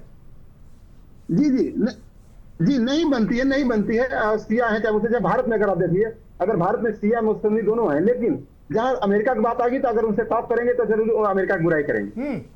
एक सिंपल जो पिक्चर बनी हुई है मुसलमानों के बीच में वो नहीं, लेकिन देश जो है अमेरिका ने अपनी कूटनीति से मिडिल ईस्ट के देशों को अपनी तरफ किया है, अब्राहम अकॉर्ड को लागू किया है, और इसी की वजह से आज उसको सपोर्ट कर रहे हैं। जनता नहीं पसंद करती है, लेकिन देश पसंद भी नहीं करते, कंपल्सन है। और ऐसे अफ्रीका के बहुत सारे देशों में, ऐसे आपके साउथ ईस्ट एशिया में देखेंगे तो बहुत सारे देश हैं जो अमेरिका के साथ जुड़े हुए हैं। आप देखेंगे टैरिफ लगाने के कुछ ही दिनों के अंदर बहुत सारे देशों ने तुरंत भारत समझौता किया। एक भारत है जो स्ट्रांगली खड़ा रहा और अपनी शर्तों पे एफटीए तक करने के लिए मतलब एग्रीमेंट की बातें होने लग गई। तो ये सारी चीजें तो डिप्लोमेसी और वहां की लीडरशिप पर डिपेंड करती है। भारत की लीडरशिप स्ट्रांग रही तो पिछले 3 बार उन्होंने टैरिफ में भारत ने अमेरिका को हराया था, चौथी बार भी हराया, तो लगातार चौथी जीत भारत की रही टैरिफ के मामले में। ठीक है, बहुत धन्यवाद। मुझे जरा किसी और चैनल पे मैं टाइम दे रखा था। जी चलिए, बहुत बहुत शुक्रिया सर जुड़ने के लिए और तमाम जानकारियों के लिए आपका बहुत बहुत शुक्रिया। तो वही लगातार आपको बता दें कि जिस तरीके से इस पूरे मामले को लेकर चीजें निकलकर सामने आ रही हैं, हर तरफ से अलग अलग तस्वीरें दिख रही है, अमेरिका की अलग भूमिका नजर आ रही है, लेकिन इसी बीच बड़े देशों के बड़े लीडर्स की अगर प्रतिक्रिया सामने आती है तो अपने आप में एक बड़ा सवाल भी खड़ा होता नजर आता है, क्योंकि रशिया ने एक तरीके से स्टैंड ले लिया है और वो स्टैंड लेना कहीं ना कहीं ये सवाल दर्शाता है कि क्या रशिया जो है वो अमेरिका और इजराइल के खिलाफ जाता नजर आया, क्योंकि ईरान का समर्थन इस वक्त दिखा है और ये एक सीधी प्रतिक्रिया सामने आई है कि जो भी घटना हुई है, खामेनेई की जिस तरीके से हत्या हुई है, मौत हुई है, वो दर्दनाक है, वो दुर्भाग्यपूर्ण है। और ये जो तस्वीरें है सर, ये भी कहीं ना कहीं अपने आप में एक बड़े सवाल की तरफ लेकर जाती है कि जिन बड़े लीडर्स की हम सुबह से जिक्र करते नजर आ रहे हैं, चाहे हम चीन की बात कर ले, रशिया की बात कर ले, ये दो तरीके के स्टैंड हमें दिख गए। आपने साउथ कोरिया का भी जिक्र किया, वहां से भी हमें स्टैंड दिख गया, लेकिन नॉर्थ कोरिया, माफ कीजिएगा, नॉर्थ कोरिया। और फिर उसके बाद अब सबकी निगाहें जो है वो वहां टिकी हुई है कि आखिरकार भारत का क्या स्टैंड होगा, क्योंकि अगर मिली जुली प्रतिक्रिया निकलकर सामने आती है तो अपने आप में वो भी एक बड़ा सवाल खड़ा करेगी, क्योंकि दुबई में भी लगातार हमले हो रहे हैं और हम ये दर्शकों को दिखा भी रहे थे तस्वीरें, और अपने मूल के लोगों को भी बचाना एक अपने आप में बड़ी चुनौती हो जाएगी भारत के लिए। और दूसरी चीज कि आप किस साइड से स्टैंड लेते हैं, क्योंकि रशिया का स्टैंड सामने आ गया, नॉर्थ कोरिया का स्टैंड सामने आ गया, चीन ने भी सीज फायर को लेकर किया, लेकिन चीन का कोई एक स्टैंड निकलकर अभी तक क्लियर नहीं हुआ और चीन और भारत पर ही सबकी निगाहें हैं, क्योंकि ये दो बड़े देश क्या स्टैंड लेते हैं, किस साइड से ये अपनी प्रतिक्रिया सामने लेकर आते हैं, ये भी देखना अब दिलचस्प रहेगा। बिल्कुल ठीक कहा आपने कि देखिए भारत का स्टैंड भी बहुत ही मौजूद होगा, बहुत ही महत्वपूर्ण होगा, क्योंकि एक बड़े लीडर हैं हमारे देश के प्रधानमंत्री नरेंद्र मोदी, पूरे विश्व का भ्रमण करते हैं और उनकी एक धाक है पूरे विश्व में। तो उनकी एक आवाज़ है जो सुनी जाती है पूरे विश्व में। अगर वो कुछ कहते हैं तो लोग उसको सुनते हैं और उस पर एतवार करते हैं और उस पर एक्शन भी लेते हैं। लेकिन अभी भारत क्या करेगा, क्या कर सकता है? भारत के पास ऑप्शन क्या है? वो ईरान के साथ जा नहीं सकता, क्योंकि अगर उसको जाना होता तो ऑलरेडी चाबहार जब हमारे हाथ से गया था तो हम वहाँ पर स्टैंड ले चुके होते। उसकी सबसे बड़ी मजबूरी हमारे साथ ये है कि हम देश हमारा प्रगतिशील देश है, हम लगातार तरक्की कर रहे हैं और ये तरक्की कहीं रुक ना जाए, इसलिए हम अमेरिका का विरोध नहीं कर सकते, हम इजराइल का विरोध नहीं कर सकते। अभी प्रधानमंत्री ने इजराइल का दौरा किया था और इजराइल से हमारे बहुत अच्छे शानदार रिश्ते हैं, तो इसलिए हम और जिस तरीके से सर, क्योंकि भारत की प्रतिक्रिया पर इसलिए भी सबकी निगाहें हैं क्योंकि इंडिया से भी लगातार तस्वीरें निकलकर सामने आ रही है। हमने तस्वीरें भी दिखाई, चाहे हम राजधानी लखनऊ की बात कर ले, पुंछ की बात कर ले, इंडिया से भी तमाम तरह की तस्वीरें निकलकर सामने आ रही है और वो भी अपने आप में इन सवालों को जन्म देती दिखाई दे रही है कि आखिरकार भारत का क्या स्टैंड रहेगा, सरकार किस तरीके से चीजें लेकर सामने आती है। क्योंकि ईरान के supreme leader Ayatollah Ali Khamenei की हत्या के विरोध में लखनऊ की सड़कों पर शिया मुस्लिम जो है वो भारी संख्या में उतरते नजर आए हैं। अब ऐसे में ये भी जानकारी दे दें हम दर्शकों को कि मौलाना कल्बे जव्वाद के साथ शिया समुदाय के लोगों ने छोटे इमामबाड़े से बड़े इमामबाड़े तक पैदल मार्च निकाला है। इस दौरान शोक भी मनाते नजर आए हैं लोग, खामेनेई की मौत को लेकर शोक भी मनाते दिखाई दिए हैं, गमगीन हुए हैं। अगर एक खामेनेई मारा गया तो 1000 खामेनेई उठकर खड़े होंगे, इस तरीके की भी बयान निकलकर सामने आए हैं। इजराइल और अमेरिका धोखेबाज है, ये भी लखनऊ की सड़कों से सुनाई दिया है। ये भीड़ भी हम दिखा रहे हैं दर्शकों को, राजधानी लखनऊ, भारत की तस्वीरें, राजधानी लखनऊ की तस्वीरें, किस तरीके से चीजें सामने आ रही हैं और क्या प्रतिक्रिया दिखाई दे रही है।